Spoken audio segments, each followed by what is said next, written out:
Welcome to the Nicole Osei Report. I'm Nicole Osei, and today we're going to be talking about Trump ending legal protective status for 500,000 people from countries including Haiti, Cuba, Nicaragua, and Venezuela. And today I'm going to be joined by the Vice President of the Houston's Haitians United, Harry Jean-Baptiste. Welcome. Thank you. Thank you, Nicole. Thank you so much for having us. Of course. And again, we're talking about the Trump administration ending legal protective status for about 500,000 people, including from people from Haiti. And he's given an April 24th deadline. And I want to point out that this is part of former President Joe Biden's humanitarian parole program that allows people to stay in the country for up to 2 years if they have a financial sponsor. First and foremost, I want to get your reaction to this latest move by the Trump administration and also his immigration policies and tactics overall since he's come into office.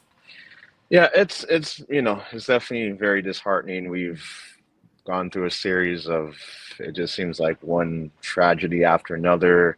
Then the election, the whole Springfield, Ohio. Now we're dealing with this. I'm glad that you did mention it was President Biden because one of the things I would like to highlight is that they've, ever since I guess with this, how can I put it, tirade against immigration, when they were sending out the first round of ICE roundups, when that one Haitian gentleman in Boston that he had mentioned that, well, this was under Obama and all those things. Mhm. So we want to make sure that's on record that, this was started, by Biden. And then also there's just a lot of false narratives. There's a lot of uncertainty in the community.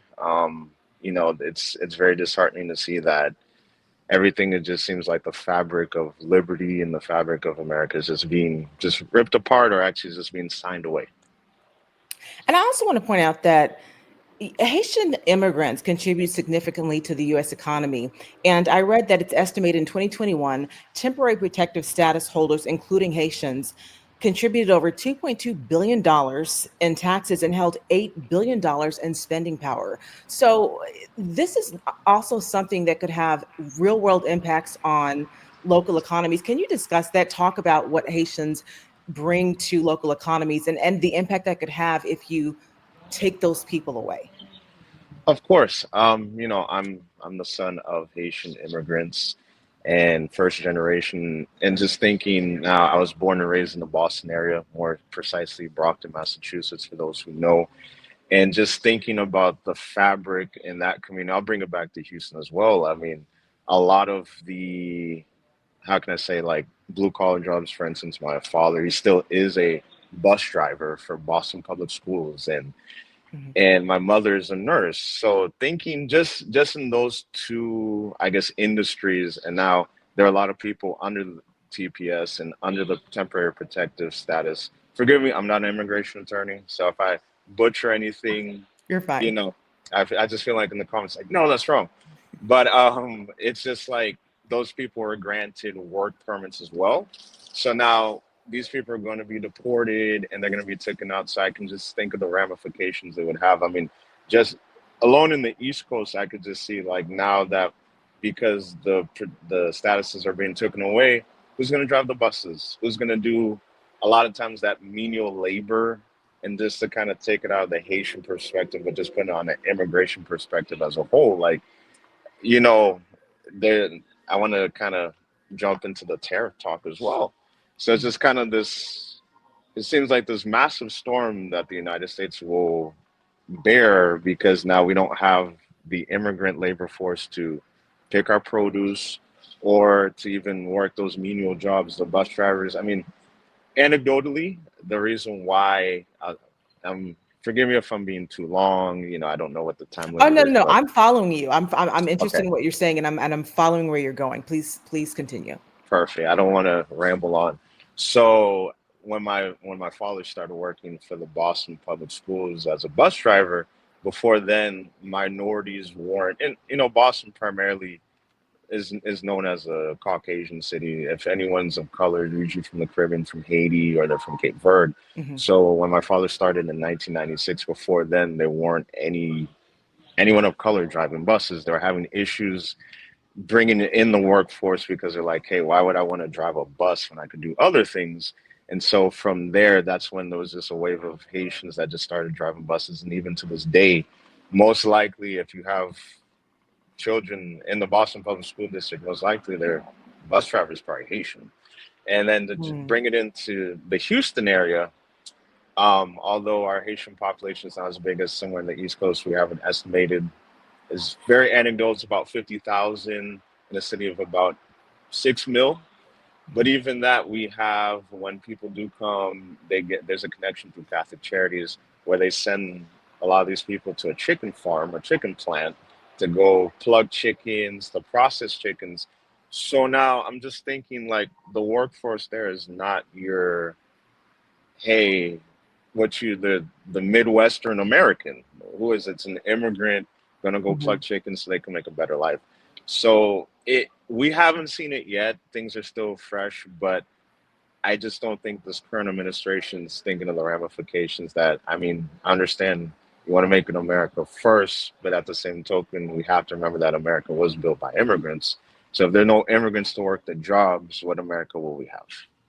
Exactly. And on that note, you talked about kind of this perfect storm that's brewing and the Trump administration's ideology.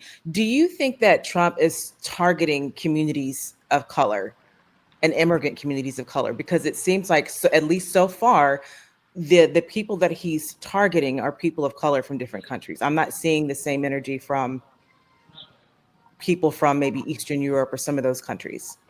What are your That thoughts on that? No, I completely agree because I don't see the same rhetoric. Even during the campaign, there's nothing about, well, because I find it very hard to believe that it's only immigrants of color that when we talk about illegal immigration, it's not. We have this like in the theater of your mind, you think it's just someone who's going to cross the border, but you overstay a visa, you're not an illegal immigrant.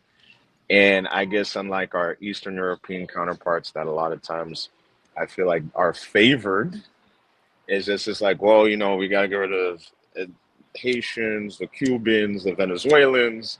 They're the ones that's I guess, the excrement of the United States. We have to flush them out.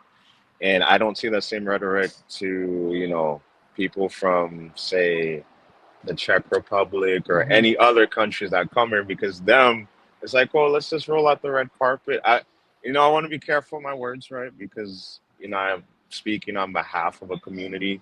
By no means do I want to insinuate like, hey, this rhetoric of hate, Mhm. but it just seems that's what's being preached from those ivory halls of Washington, D.C., where it's just like, these people are, it's why our nation's in the trash because all these people are coming here, they're just coming here to live off of benefits, which is not the case. And you mentioned the campaign, so we have to talk about Yes. Springfield.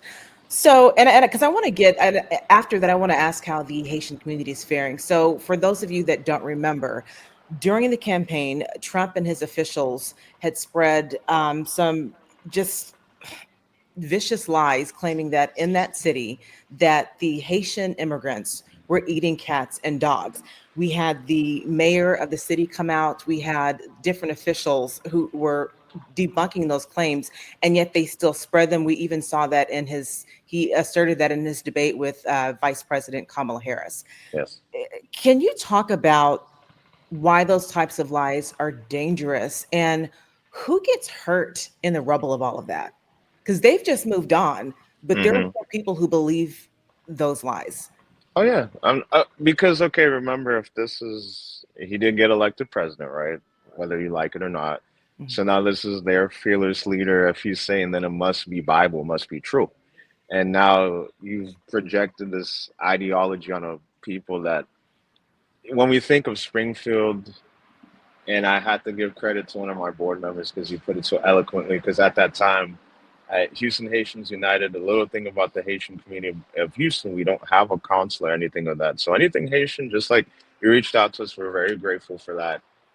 We're calling, we're masterminding how we can put our people at ease. And so, one of my board members had put it so eloquently, it's like, Springfield, Ohio could be a Springfield, Ohio, anywhere. Just like I was talking about that chicken farm, Mm, right? That's our Springfield, Ohio. And when you put that rhetoric, because when you think about Springfield, Ohio, is a dying manufacturing town that the quote unquote Americans living there did not want to take those jobs because it was beneath them. And so therefore they tapped into an immigrant culture, i.e. Haiti. And actually there's been Haitians that have lived there for years, but it just became more popular because a lot of Haitians would end up in Florida. Job market's not so great. So then you talk to your cousin up there, hey, they got jobs just waiting, come up. And so now you're deterring the people. I've heard just horror stories where, I feel like we're going back to 1962, where, they're putting nooses on people's houses. Mm. I mean, all sorts of things. There was an accident that there was a Haitian on TPS. He got into it, hit a school bus. And so now there was this other narrative that's like, oh, these people don't know how to drive. They don't know how to do this. And so now it's just kind of like, whenever there's disasters, we have to be careful. There's hysteria. So you always have to have a clear head in the midst of injustice. But it's just kind of similar to what I guess our Jewish brothers and sisters went through during the Holocaust, where it's like, hey, these people came to Germany, they're stealing money, they're all this, that, and the other. And so now when you have a populace like that American populace that lives up there, these people are taking the jobs. They're the ones because I'm poor because of them. And now they're not even productive members of society and they're doing better than me. So then that just it riles up the country, riles up that region to be like, it just insinuates hate. Now, I mean, there were a lot of great things that came out of it. Big up to John Legend. He stopped by the Haitian restaurant. So in the midst of adversity, you still see I guess, the silver lining, so to speak. But that's just a small portion. We don't know what these people go through daily. We don't know that. I remember that time. I can't speak too much in Springfield because I don't live there, but I can only tell you stories I've heard. But just our Haitian constituents that live here in Houston, people are like, you know what, I'm gonna take off my Haitian flag off my car because I don't know what's gonna happen. Mm. Because a lot of people relocate from bigger Haitian communities, and now you're out here in Houston, Texas. When you think of Texas, you think of like everyone's just racist and gonna kill you. So I'm gonna leave a Haitian flag up. So a lot of people they get scared. Um, to kind of circle back into things as well, we have a Haitian soccer club that hasn't been able to meet for a couple months because people are just scared. It's like, well, if I go to this thing, ICE might come, even though if I am legal and I have to explain something, I'm gonna get tied up. So it just insinuates a lot of fear and just bad rhetoric of, we're just like any other people. America's built of immigrants. Now we know the history of America was built on the back of slaves, right? And they're not really too kind to history of color. So we shouldn't be shocked there. But it's just like this is 2025 for goodness sake. We just want a fair shake. Like these people are not coming here to just chill. Like they're working in factories, they're minding their own business. I can't say maybe there's not a couple bad apples, but what group of people doesn't have them? For the majority, if you could look at like the criminal records of people doing things, you're not gonna see these people are not like, hey, let me go do the most because the other's like, hey, I just wanna make some money. Maybe I'll send some money back home to help my family. But that's it.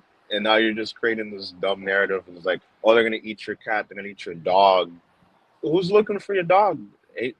I mean, Haitian food is great. We had to come up with some it's funny. I hate to laugh because we did have to come up with some marketing to be like, we're not looking to eat cats or dogs because our food is really good anyway. Now, if it's a pig, I can't talk about a pig or a goat. Maybe you might kill that, but I don't know about a cat or a dog. And and you mentioned crime too, and I just want to point out that its studies have shown for years that immigrants they do crime at a lower rate than native Right. born Americans. So I just want to also put that out there so that people know that.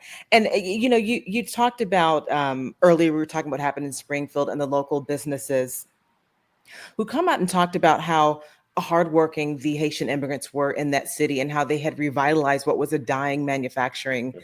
city, so to speak. What do you want people to know about your community?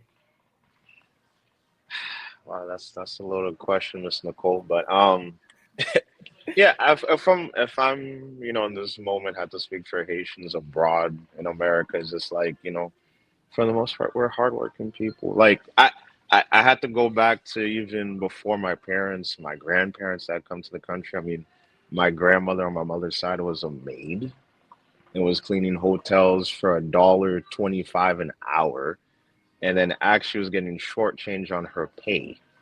But Mm, not once did she ever complain or do anything. And quite frankly, she was cleaning rooms at the Fontainebleau that she couldn't even afford to stay in. mm. And so it's just like now to say that you want to expel these people for no reason, it just doesn't make any sense. But I guess to be more precise, the message I would love to convey about Haitian people is that we're just coming here for a chance. Back home, Port-au-Prince is a disaster. We're not coming to bring that stuff here. And it's actually because of external intervention and internal intervention. That's why we can't really live at home. So now we're just asking to see how can we become a fabric of America. These TPS, if you have a work permit, you're paying taxes. So these are tax paying non-residents. Okay, I get that, but they're still tax paying at the same time. And usually when you pay for something, you should be getting the service, right? So all we're asking is we just want our fair share. We don't want to cause trouble. If the Trump administration's listen to this, please reconsider these egregious policies that, just like the tariffs, you will probably be rethinking, hey, what am I doing? And to add to that too, the majority of the people that work at Mar-a-Lago, they're not Americans either.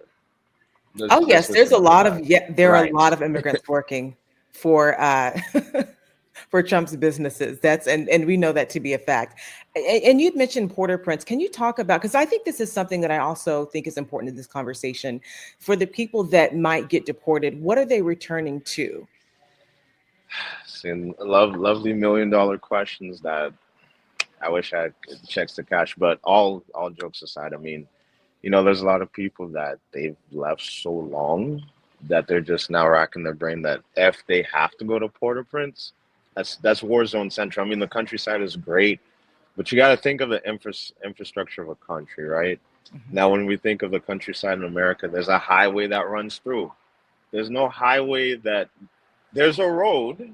It might not even be complete to where it's just like if you're going back to Port-au-Prince, it's just imagine whenever I see images from Port-au-Prince, I think of like, and that's why I have to sympathize with my brothers and sisters in the Middle East. I think it's like Iraq, like bombs, it's Mm. ghost towns, and it's just little kids, 13-year-old boys with AK-47s that they're so skinny the AK-47's carrying them, and they get recruited by that gang leader.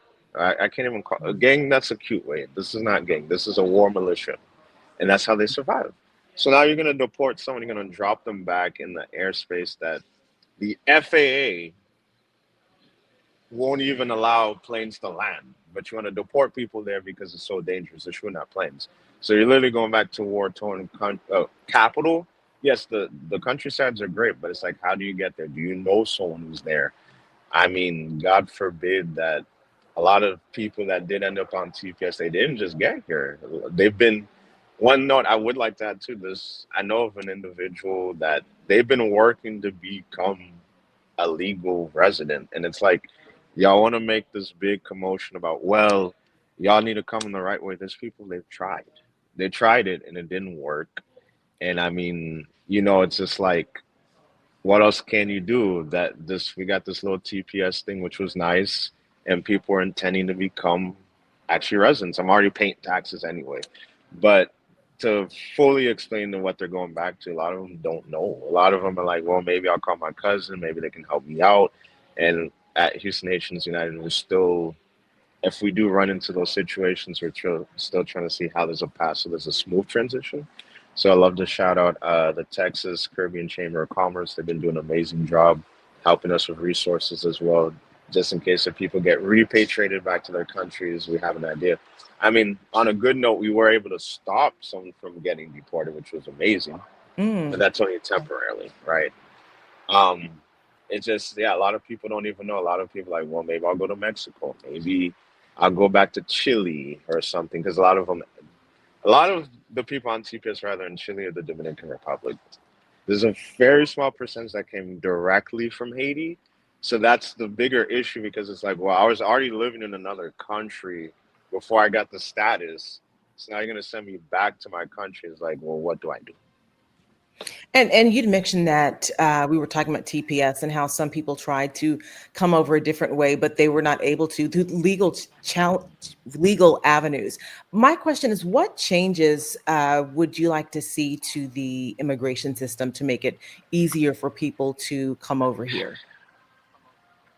I my thing is just like if, and I get it, we want productive members of society. Now, if you can trace that this person is not a criminal or they're not been doing anything, because the majority of them aren't, and they're healthy, they don't have any, diseases or things like that. I feel like you should be able to come. And I think T, how can I put this? Like the TPS situation, it was interesting. I think, yeah, there could be guardrails on it because I think it was just something that's kind of like if you open a floodgate, it's going to flood. So you have to put controls in place to see, okay, what can this person do? You still have to vet. We don't just let everyone come in, but as long as there's a reasonable vetting process, or we could just put the person on a visa for a little bit, see how they interact in the country for 2 years. After 2 years, you need to be on a path to actually get a green card or citizenship. But the problem is, it's been stacked to where you have to have money. This what is it? The $5 million gold card, Yes. whatever that thing is, and it's just like, what is America becoming? Is it just going to become this place where you have to be rich? Because that's not the Americans. They always fantasize that, oh, you live the American dream. You can pick yourself up by the bootstrap. Someone paying $5 million for a gold card, that's not picking yourself up by the bootstraps, now, is it? Mhm. That's you're coming for money. So it's just like we need a workforce. We have people that don't want to work jobs or something like, okay, if you're willing to go pick vegetation, or you're willing to do a menial job and you don't have any criminal record or we can't find anything and you're healthy, why can't you come in? And I know that's very elementary. I'm not an immigration attorney by sorts, but just seeing the stories like that same individual that we're able to help from not getting deported. I mean, that individual's a dishwasher, for goodness sake. Uh, Is they're not chilling at home. They're trying to figure out how to feed their family. So it's like if you're actually trying to do something to better yourself, which betters America because you're paying taxes in the system, then why not? Why can't you come in? What types of conversations are happening within the Haitian community right now, and what do people need to know in terms of their status if they're going to get repatriated? What are you all telling concerned citizens that are coming to you all for help? So at the moment, the biggest issue we're running into, everything's a case by case scenario. It's not Mhm. a The only thing I guess is the wide brush is that, hey, this is ending soon, but it's a lot of consulting. We have weekly consults with immigration attorneys, and because what happens, we've tried to do a one size fits all, and then there's something else. Well, I applied for citizenship in 2016, and then this was an extension. So the way we're handling it is that, hey, our hotline's always open. It's open 24/7. I mean, you call at midnight, maybe no one will pick up the phone, but you can leave a voicemail. We have really great individuals that man those phone lines if anyone needs help. But what we're really doing right now is like, okay, tell us the situation, we run it by an attorney, and then the attorney can give, a solution. Because the one size fits all, we tried doing that, and we get different variations. What I have this going on, I have this. There's a lot of uncertainty, but we see that people are more aptly serviced if we do it on a one-on-one consultation.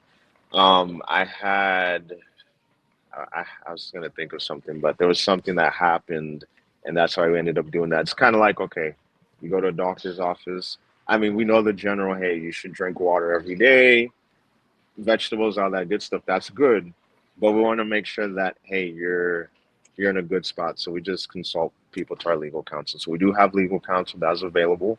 So if you happen to find yourself in the Houston area, please reach out to us. We are working on some things because it seems like things are changing daily. but we are working on some sort of town hall to help people. And then, of course, we have some connections in Haiti as well that, depending on what region they're trying to get repatriated to, we can assist in that as well. And again, as I said earlier, you are vice president of Houston Haitians United. How can people get in touch with you all if they do need help? And is it just for that region, or just people Haitians nationwide? Or We're open. I mean, yeah, we've gotten calls from Michigan. We just refer them up. We can only do so much because our jurisdiction, it is the Houston metropolitan area, but it's really South Texas, so we help in San Antonio as well. But easiest way is that look us up. Well, actually, we have a lovely website, HoustonHaitiansUnited.org, and then also our Instagram at HHUnited1804. We do also have, I don't want to butcher this. Let me look up the phone number. I don't want to give a bad phone number. We do have our hotline. So, but yeah, we've gotten calls all over. We were during the time when the CD the CBP program, excuse me, I'm butchering that, but when you could actually do the appointment and go on the border, we used to get a lot of border calls, but since that has stopped, we've stopped getting those. And then also our hotline is 832-945-1448. So if we don't have the answer, we're not, I'm not going to say we know everything, but at least we can be a source to a resource. all right, and lastly, what is your advice to immigrants right now amid the Trump administration?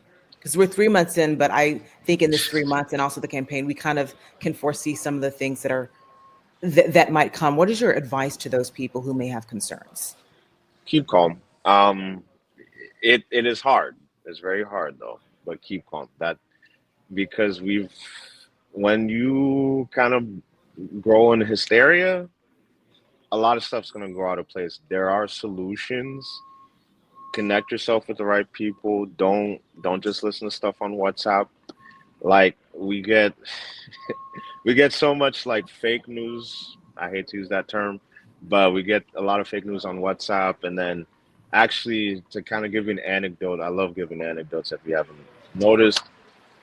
Back when TPS was first rolled out, I knew an individual. He listened to someone while he had money, runs up to Canada, messed up his immigration case.